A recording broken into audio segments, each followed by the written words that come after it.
Welcome to Blue Marble Defenders story number 18, The Election Surprise.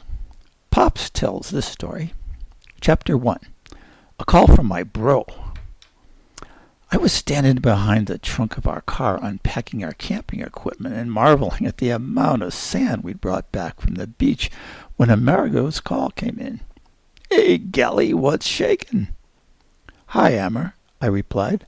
"The boys and I are just getting home from camping at the beach." Okay, dear reader, but before I relate this story, I'll give you a bit of background about our names. Even though my brother and I are Americans and our families originated in both Ireland and French-speaking Canada, our parents gave us Italian names. Go figure. My brother's real name is Amerigo. He was born prematurely, and my parents thought that meant he was anxious to learn about the world, so they named him after Amerigo Vespucci, the explorer. They named me Galileo for the astronomer Galileo Galilei because they thought they saw stars in my eyes when I was born. Well, their intuition was right on both counts. For short, Amerigo calls me Gally, and I call him Ammer. But you know, back when we were kids, I sometimes labeled him Ammer the Hammer, and that was for two reasons. First, he could master any skill or problem situation through concentration, hard work, and his natural ability. And second, whenever he saw a bully taking advantage of somebody weaker, he nailed them. Okay, back to the story. I was living in Bordeaux, France at the time, and Amerigo was in Boulder, Colorado. My day job was a research astronomer, and of course, I lead the Blue Marble Defenders. Now, I do that both because I feel a duty to use my skills to help others, and because it's exciting and just plain fun. Ammer has always been vague about his job. Sometimes it seems he must work for the CIA. And other times, he seems like he's an independent inventor. And still other times, he seems to be a businessman. Perhaps he's simply a modern version of Amerigo Vespucci. And since the Earth's geography has now been fully explored, he explores its other mysteries. Amerigo said, "Say, you might have heard that worries about the novel coronavirus being transmitted at polling places has caused voting to be extended to 2 weeks rather than taking place on a single day like normal.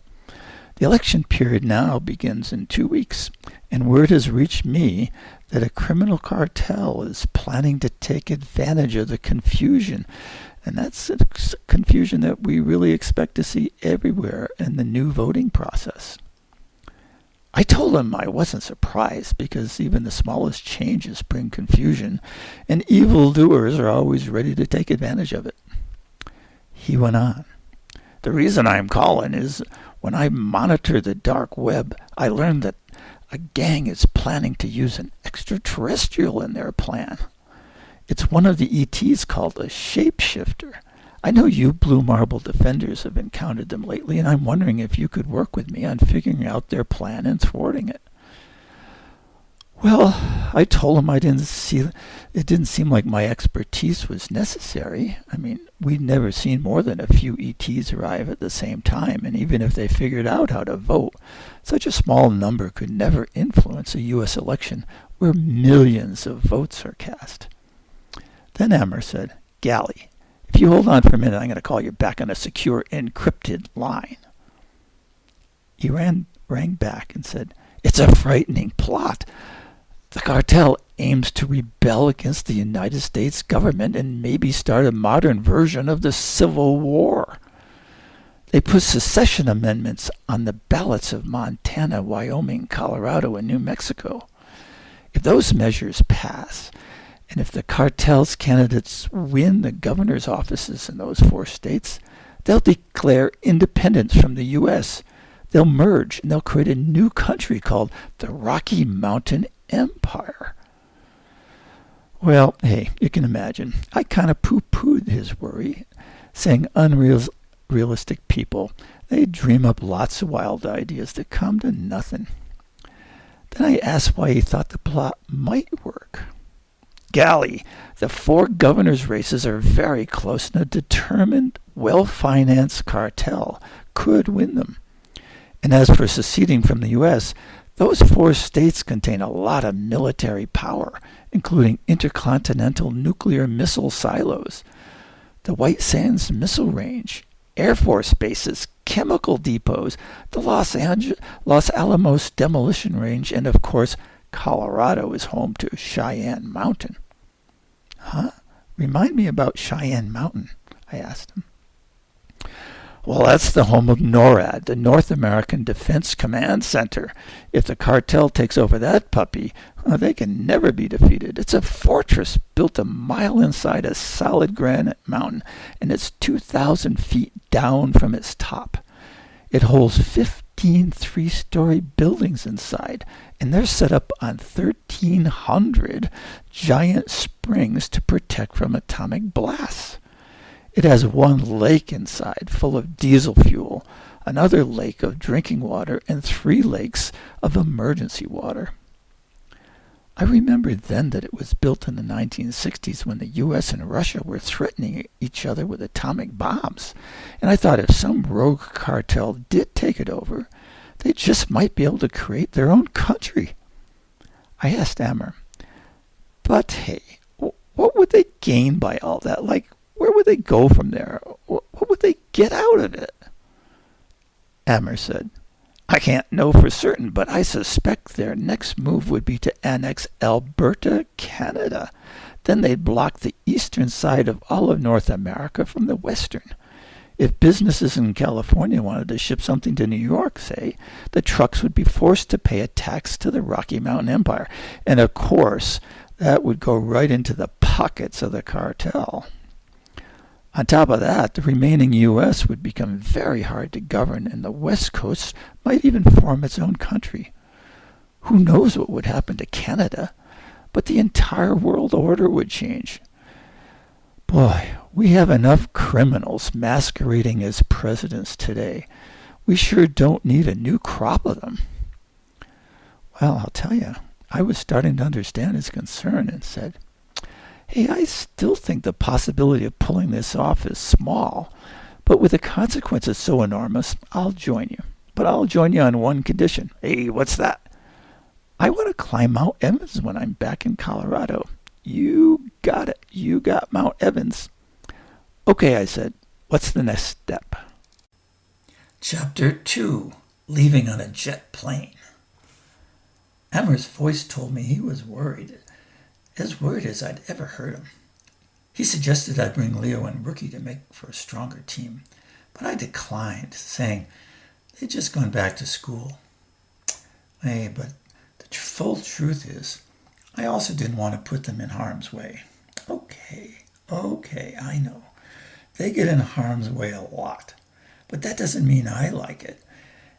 And they've come into some very close calls lately. Look, it's my job to watch out for them until they grow up. I had a nagging suspicion that with the Rocky Mountain Empire gang risking a civil war with nuclear weapons, they could be ruthless and not think twice about bumping off a couple of kids that got in their way. The next morning I took the flight from Bordeaux to Paris and on to Denver. Amer met me at the airport with his dog Snap, and we drove into Denver in his sleek black car. On the way, he said, Since we talked, I've received some new intelligence about the Empire's operation.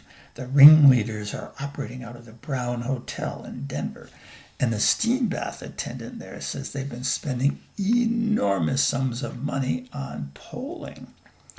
They believe if they can double their votes in only 3 Colorado precincts, their secession proposition will pass, and their corrupt candidates will win the governorship.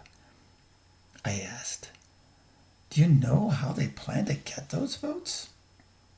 Well, my source says they talk in coded language on that subject, but he's sure they're somehow counting on extraterrestrials. I told Emma that while I waited for my plane in Paris, I had checked with my contacts in Colorado State Police, and at the University of Colorado. Both said only a single ET was on the loose in the state and none at all in nearby states, and the idea of a single ET rigging an election was totally beyond me. Emma replied, "Well, same here, Gally. I'm thinking we got to sit on those guys, follow them and see who they're connected to. We'll start by taking a sandwich at the English Grill in the hotel. They eat there every day, and we can tail them when they leave.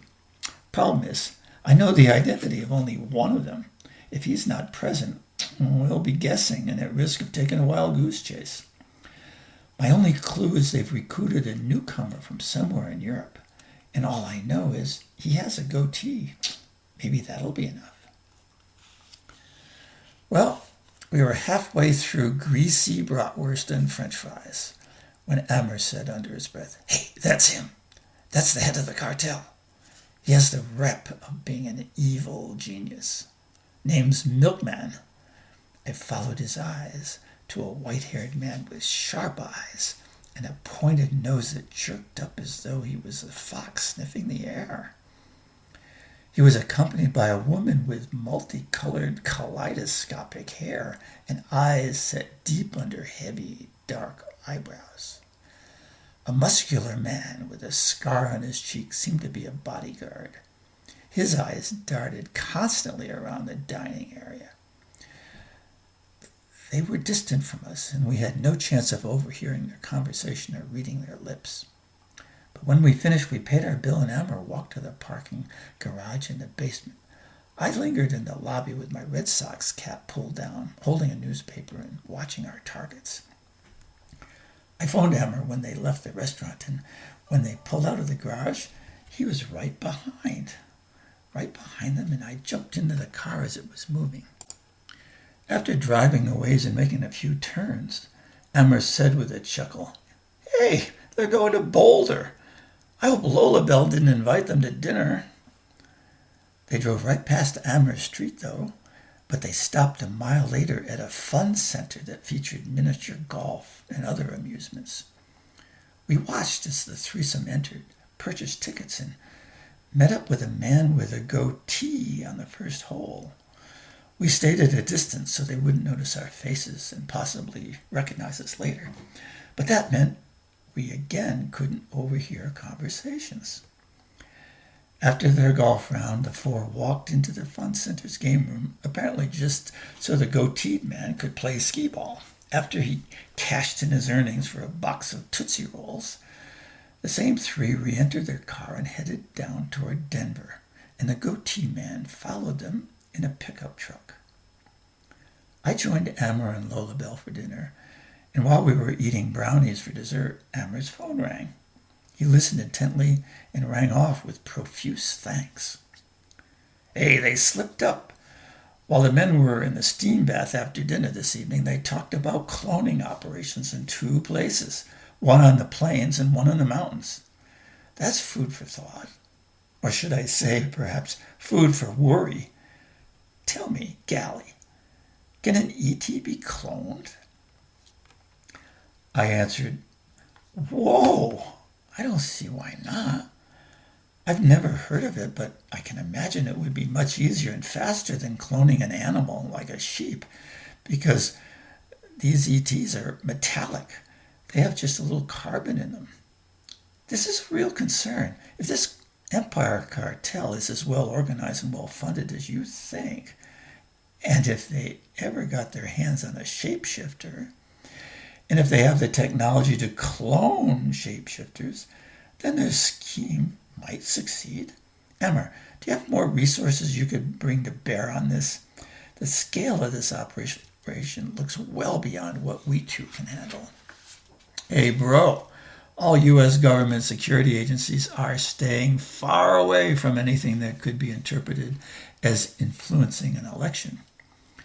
As for Colorado and the other states, I know you had a good relationship with the state police in Breckenridge some time ago, but that was for those weird little spiradrilla daisies or whatever you call them. When I asked the Denver police chief about shapeshifters that could be the size of humans or larger, well, he went quiet and made excuses that, they're not trained and they have other priorities. And when I asked him whether he thought the local universities might help, he was skeptical about any school wanting its people to be exposed to a health or a bodily risk. Okay, Gally, your sons are young, but they're old hands at dealing with shapeshifters. Besides, they're probably tougher and faster on their feet than most policemen or university staff, and certainly they have more courage. I suggest you bring them over here. Hey, really, but it's still 100% your call. I checked with her mom, and Rookie and Leo were on the next morning's plane from Bordeaux. Chapter 3. It's Not Polite to Eavesdrop. Lola Bell picked the boys up from the airport while Emma and I hung out at the Brown Hotel's lobby bar. We were afraid we might be recognized by the bodyguard, so each donned a little disguise. Emma put on a fake mustache while I curled my nose hairs up and over my ears. Okay, just kidding. I put on a pair of black horn-rimmed glasses and a necktie. Luck was on our side when our Ford Target sat in a booth behind us, and we could hear a part of their conversation. They mostly spoke in coded language, but the goateed man confirmed to Milkman he had already cloned 60 ETs, had several hundred in progress, and would have 1,000 ready before voting started. The psychedelic-haired lady had compiled photographs of thousands of Colorado voters in the 3 key precincts. Some had died in the past year and not been reported to elections offices, while others were registered but never voted. She told Milkman her teams in Montana, Wyoming, and New Mexico had done the same. She said if those she called friends behaved well, she was confident they would win, and they would win easy victories. Boy, their plan was feasible, and it was scary. Emma and I sat there with funny disguises and no counterplan. Time was running out. When the clones were deployed into 4 huge states, we'd never have the resources to stop them, and the United States could slide into a new deadly civil war. The foursome got up to leave, and Emma and I slumped down on our seats to not be conspicuous. The goateed man was walking toward the garage and the other 3 toward the elevators when Milkman turned and said, "Hey, I want nothing to go wrong. I know you've been training them with a voting booth and you got it all set up. Well, I'll tell you what. I'll be up to see you at 9 o'clock tomorrow morning, and I want to view our new voters casting their ballots. Frida, give them a page of photos. I want a full dress rehearsal for our friends to go through." Chapter 4. A Plan and a Surprise. Rookie and Leo were playing with Snap when we arrived at Amher's house. Lola Bell had filled it from bottom to top with wonderful kitchen aromas. These were nice family moments, but by the time we finished dessert, both Amber and I were anxious to get down to business. We needed an action plan, and it had to cope with a lot of constraints. Amber laid out what we knew so far, putting everybody on the same page. Then he said, "Okay, before we get deeper into this, does anything jump out to you about the nature of the Empire's overall plan, their voter fraud scenario, or a course of action for us?" The room felt charged with energy and intellect. Rookie jumped in first. "Hey, what's the chance of us getting a look at the rehearsal they're planning for tomorrow?" Amerigo said, "Good question. I'm assuming the drive run will take place somewhere near the Fun Center. I'm thinking your dad and I should go there on foot tonight and see what we can find. If they've made clones, they need space, and we should be able to locate them. If we can't be certain we have the right location, tell you what, I'll go down to Denver in the morning and tail them. If we can't manage to view the demo, we'll at least know where they're located." Lola Bell said, I've been adapting our miniature home security cameras to handle audio and transmit to a telephone. Take the two I've completed and set them up if you find the demo site. Great idea, Amerigo said. I chimed in my agreement too. Then Leo jumped in. Rookie and I have had several encounters with shapeshifters lately. He invented a laser device that temporarily incapacitates them, and I adapted it to disrupt a whole group of them at a distance. I haven't tested it yet, but I'll bring it along. The rest of us were happy to hear that and talked over the limited options we had to thwart the Empire. We agreed to not settle on a plan until we'd seen the rehearsal. Rookie was whacked by jet lag, and he hit the sack, but Leo came with Ammer and me. We drove a mile to a spot hidden by a tree, stashed the car, and walked across the road to the fun center. Leo recognized it and said he and Rookie had visited it once. Clouds gave us a dark night to climb the miniature golf course's fence, drop in, and make our way to the back areas that included a mini car race course and batting cages. I wasn't convinced. This wasn't a place that screamed out that it was used to house and train a small army of clones. Then Leo whispered, "Hey, I know there's a maze behind the batting cages, and there's a big white building behind that." We followed him and saw plenty of space to accommodate evildoers. At this time of night, the maze was deserted, and we trod silently through it to the wall of the white building. Its only window was higher than my head, so Ammer raised Leo onto my shoulders, steadied him, and his head reached to the window. It was dark inside the building, and Leo cupped his hands to the sides of his eyes to see better. When he pressed his nose on the glass, an interior light flashed on. Leo flew off my shoulders, and we scrambled back through the maze and over the fence. When we noticed Ammer wasn't with us, we worried. But he appeared after a few minutes, saying he'd hidden Lola Bell's 2 transmitters in the maze. We dashed across the street to the car and returned to Ammer's house, and only then did I ask Leo if he'd seen anything inside. "Sorry, Pops, but I couldn't see a thing." But that light came on the second I touched the window, so it must have been connected to a vibration sensor. That tells me there's something valuable inside. They might be protecting against somebody breaking in, but they could also be protecting against somebody breaking out. "Right you are," Ammer said. "Take a look here and you'll see Lola Bell's 2 cameras connected nicely to my phone. We can't see much in the dark, but hopefully they'll give us the whole story in the morning.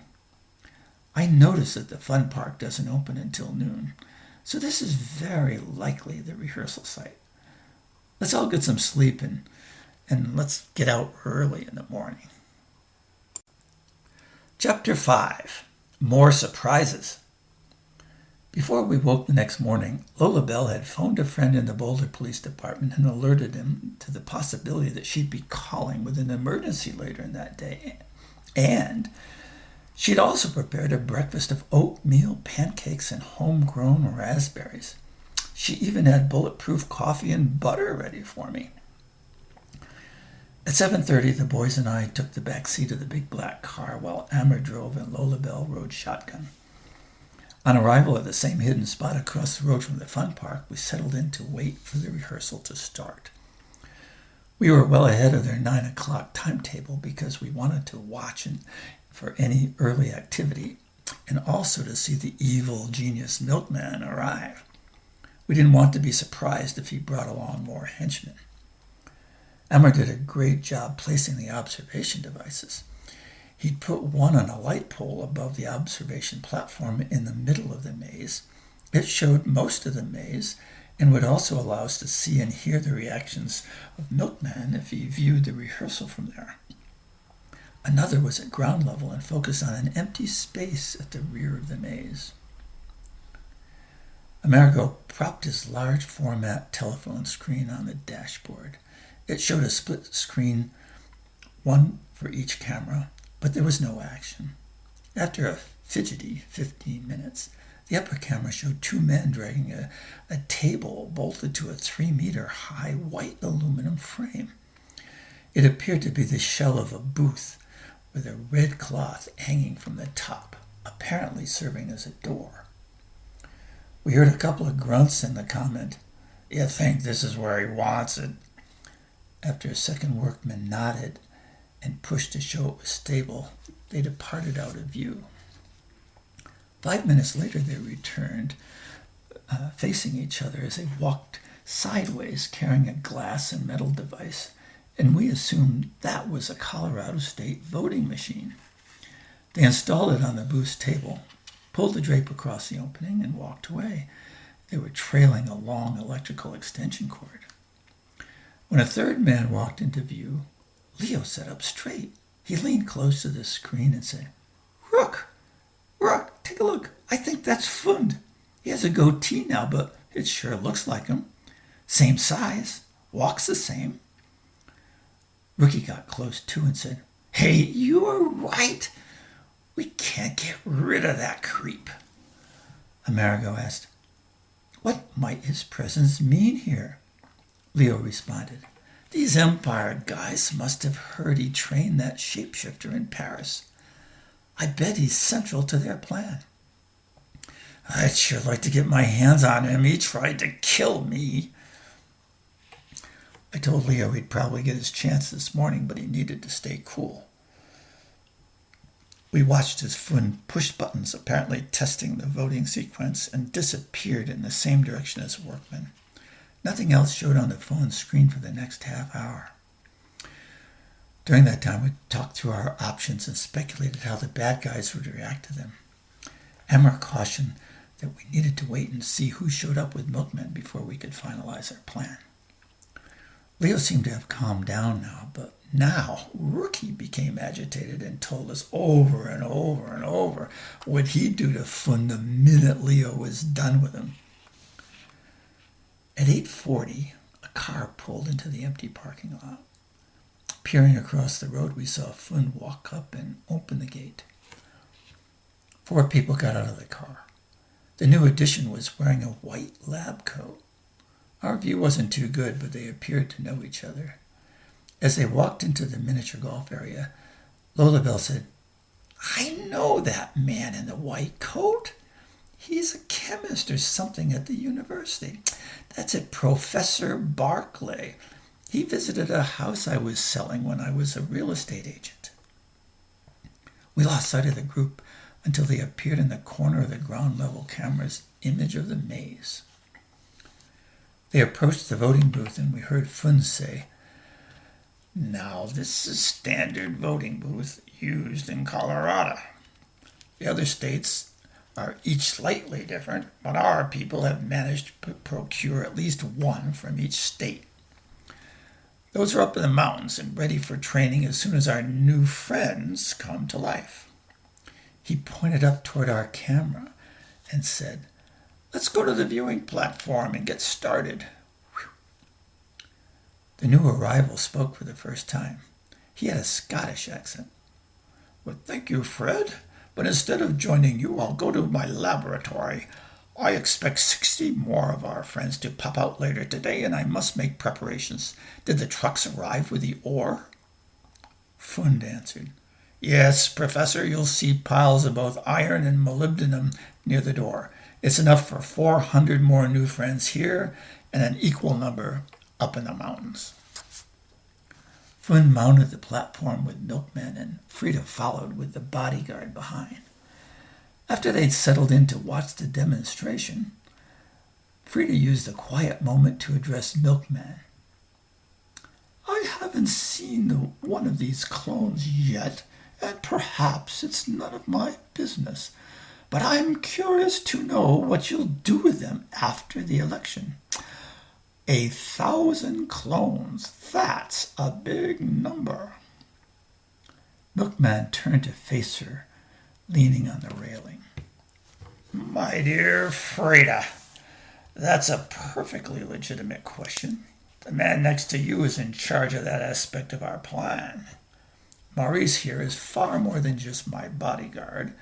He makes unpleasant things disappear. He has a lot of experience with humans, and he tells me the clones will not pose a problem at all. Frida turned to Maurice, who maintained his silence but nodded. Rage grew inside me. I'm sure my eyes bulged out. These normal-looking people were consummately evil. Words can't describe my repugnance. It took all my willpower to remain a cool-headed defender capable of stopping them.